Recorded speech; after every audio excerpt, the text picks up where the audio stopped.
Nothing wrong with that. Welcome back to Up North at 4, and joining us now, two very, very special guests, Mary Burns and John Bates, and we have a lot of things to talk about. But what we're going to start with is something really cool called the Women and Water exhibit. It's currently on display up in Ashland, and this is a project that the two of you worked on together, and there's a book about it. There's now a public physical display for people to go and check out. But Mary, I want to ask you, Women and Water, what is this all about? The Women and Water exhibit is an exhibit that I started thinking about in 2016 and actually started the weaving process in 2017 and just finished this spring. But the purpose of the exhibit is to honor and celebrate women across the globe who work with and for water, and to hopefully inspire people to become concerned about our own water wherever people live and what can they do to make a difference. And Mary, first off, thank you. We love John, and thank you for sharing him with us. It's good for him to He's get out amazing, once in but a while. I'm curious, though, the reaction from people in the Northwoods to your efforts to conserve or to at least use water responsibly. I'm sorry, I didn't quite... The reaction from people of what you're doing. We have gotten wonderful response. Brave reaction to it. Yeah. It's been great.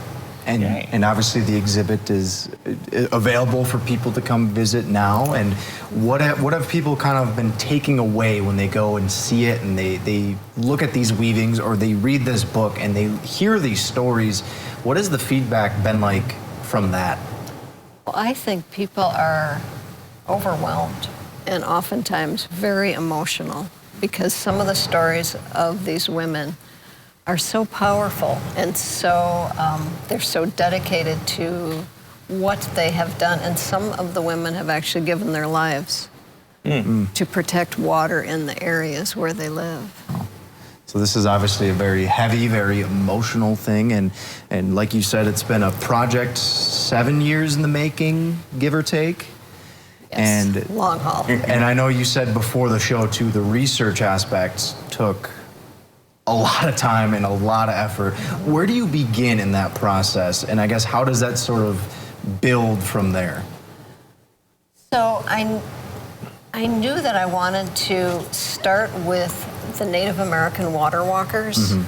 Those are women who do these walks around or along a body of water to help raise awareness for that water and the fact that we need to conserve it.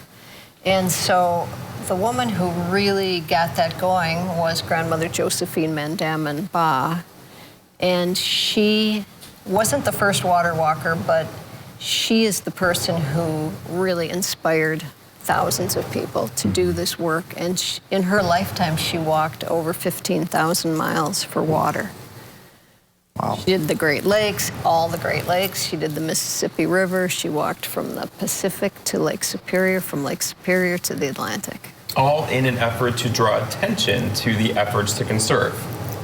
Yes, and to honor water and see that water should have rights. I love that. I love how she says that, right? Water should have rights. I love it as well. And I'm curious too, because this is clearly a passion project for the two of you, and it's very near and dear to you both. And I'm just curious though, for the two of you, what inspired this journey? What inspired this project to finally get off the ground? Well, I think that a big part of the initial inspiration was my last exhibit was the Ancestral Women exhibit, Wisconsin's 12 Tribes, where I wove a portrait of an elder woman from each of our tribes in the state and another 12 pieces that go with the exhibit. But in doing that project, I got to know a lot of Native women and their communities, and I came to understand their deep reverence for water and how women traditionally are the water keepers. And so that was the initial inspiration to go in that direction. But I've always felt that water is sacred. And growing up in Wisconsin, we're so blessed. So lucky. We are so very, lucky. very lucky to be surrounded by these beautiful lakes and rivers and you name it. And I want to talk more about the exhibit itself. I know there's several pieces you wanted to highlight. We're up against the clock though, so we're going to take we're going to take a quick break.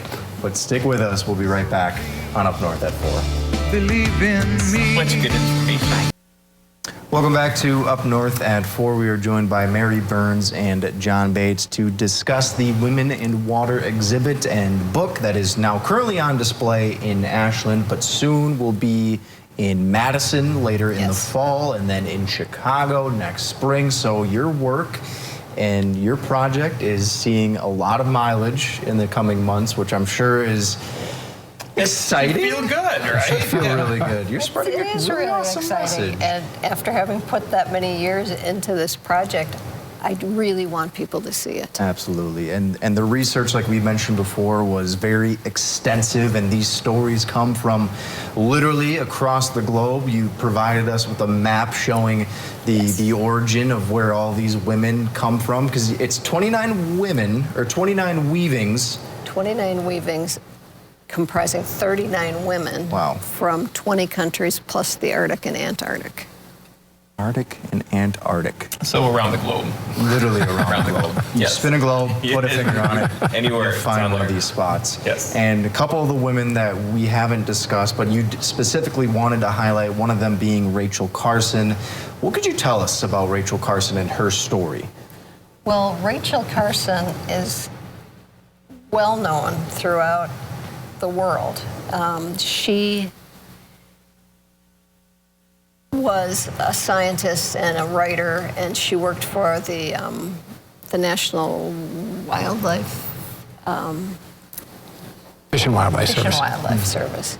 And she wrote a book which was published, I think, in 1962 called Silent Spring, Yes. where she brought to the public the effects of DDT and other chemicals that we were using indiscriminately and the terrible effects on our entire ecosystem.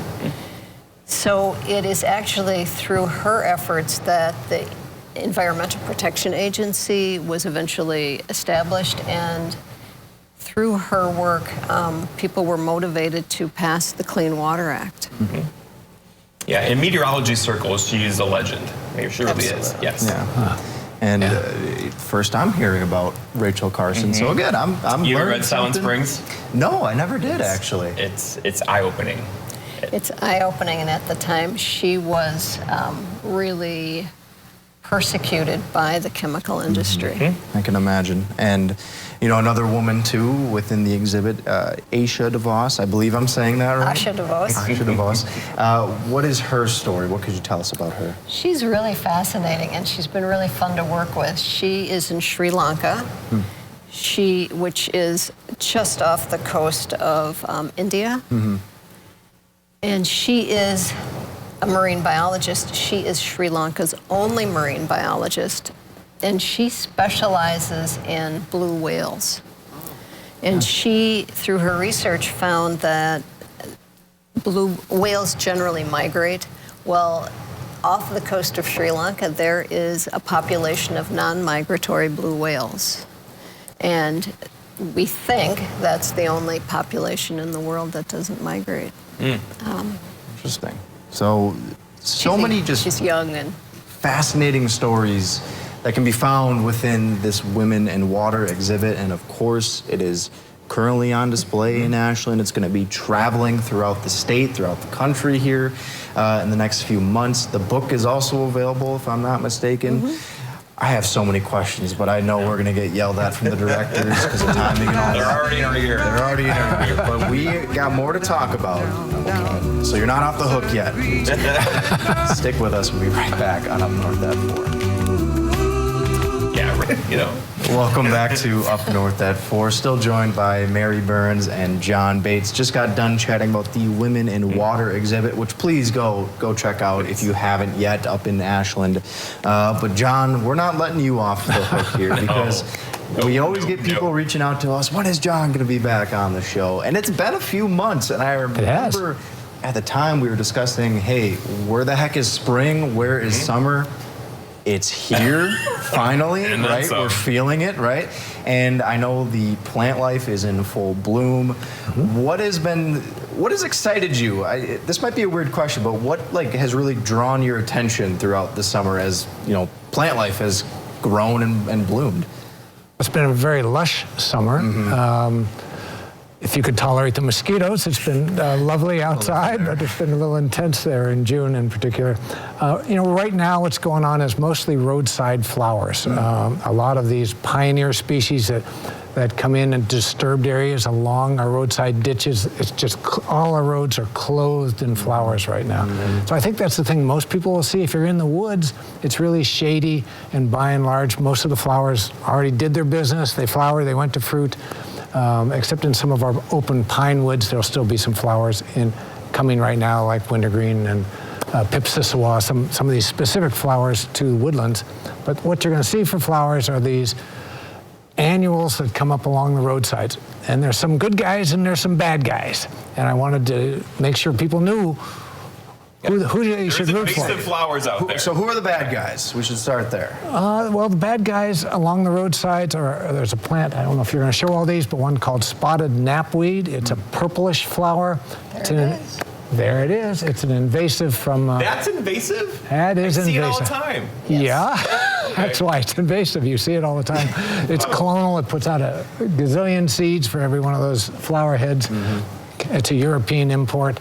Another flower is tansy. Is a really bad boy. There it is as well. Both of these are beautiful flowers. Right. But another European import that is incredibly aggressive along our roadsides and not particularly good for bird life or insect life because they don't belong here. And so there hasn't been a coevolution of animal life with that plant life because they're recent immigrants to our area. And then they're so aggressive that there isn't anything that really slows them down, and they take over habitat from some of our native species.